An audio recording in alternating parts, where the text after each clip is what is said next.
இன்றைய மன்னா. கிறிஸ்து இயேசுவுக்குள் நம்மை தமது நித்திய மகிமைக்கு அழைத்தவராயிருக்கிற சகல கிருபையும் பொருந்திய தேவன் தாமே கொஞ்ச காலம் பாட அனுபவிக்கிற உங்களை சீர்படுத்தி ஸ்திரப்படுத்தி பலப்படுத்தி நிலைநிறுத்துவாராக. 1 பேதுரு 5ஆம் அதிகாரம் 10ஆம் வசனம். ஜெபம்.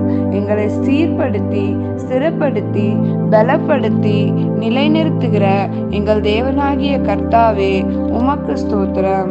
மேலும் உம்முடைய கிருபையின்படி எங்களை நித்திய மகிமைக்கென்று நீர் தெரிந்து கொண்டதற்காகவும் அதில் நாங்கள் நிலை நிற்க எங்களுக்கு நீர் எங்களை ஊன்ற கட்டுகிறதற்காகவும் உமக்கு நன்றி செலுத்தி இயேசுவின் நாமத்தில் ஜெபிக்கிறோம் நல்ல பிதாவே.